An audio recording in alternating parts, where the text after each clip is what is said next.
A few feet from the hustle and bustle of downtown St. Paul.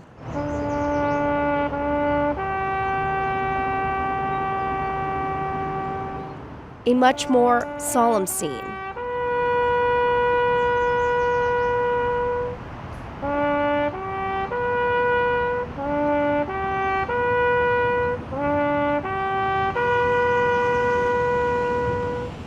Where everything stands still.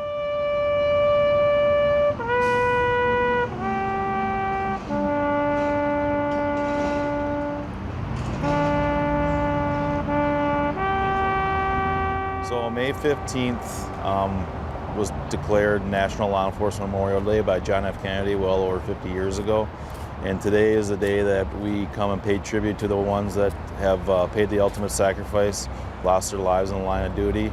And this is our way of showing that we still remember. Chad Clausen was one of 11 Bloomington Honor Guard members standing guard at the Peace Officers Memorial. There were 17 officers total from the department. We've always had a big showing at this. We have officers that come out at midnight and throughout the night as well. Honor Guards from around the state stood here in solidarity for a full day. They also announced the name of a fallen officer. For Clausen, this year was a tough one. The first officer that I rang was my canine partner, Kane, who recently died of cancer actually on Wednesday. So it's just my way of honoring him. And that show of appreciation continued into the night.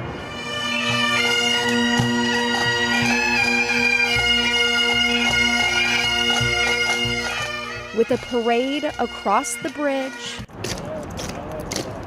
to a vigil where families and friends remembered the fallen. Scott Sager with the Bloomington Honor Guard was there. Tonight is a pretty special night for the families especially. You see lots of families of officers that have fallen in the last 10, 20 years or even just as early as last year. Here, roses represented lost lives. My fears relieved. And music moved the crowd. Grace appear,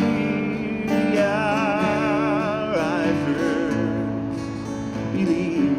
It's really important to support each other, especially when we have people that die doing this job, and we're happy to be here for everyone. But pulling off a meaningful ceremony doesn't happen overnight.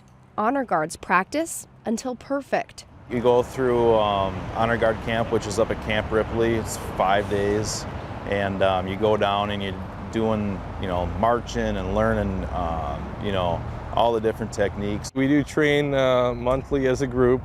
We also are encouraged to train at home. Bloomington's Honor Guard goes to any law enforcement funeral within the state of Minnesota at any time, and we travel, we've traveled, far distances so that we can represent Bloomington. And while these officers appear stone-faced, emotions hide behind it. We try to practice things a couple times before each event, but yeah, it's still be kind of nervous because you're that focal point of attention. I used to be more nervous, but now that I've been doing it for 10 years, I don't get the butterflies as much anymore. But it's, it's important when like, let's say the family walks by, you want to look your best, you want to do your best and really represent the police community. A pressure these Honor Guard members signed up for, and for good reason. I was looking for a way to serve at the funerals and at these memorial in a more professional manner. It just shows the family that of a fallen officer that we haven't forgot, we won't forget, and we'll always be there for them. A mindset not just for Peace Officers Memorial Day, Officers, present, but every day. Because even as the world around this memorial carries on, families of the fallen carry the burden of losing a loved one.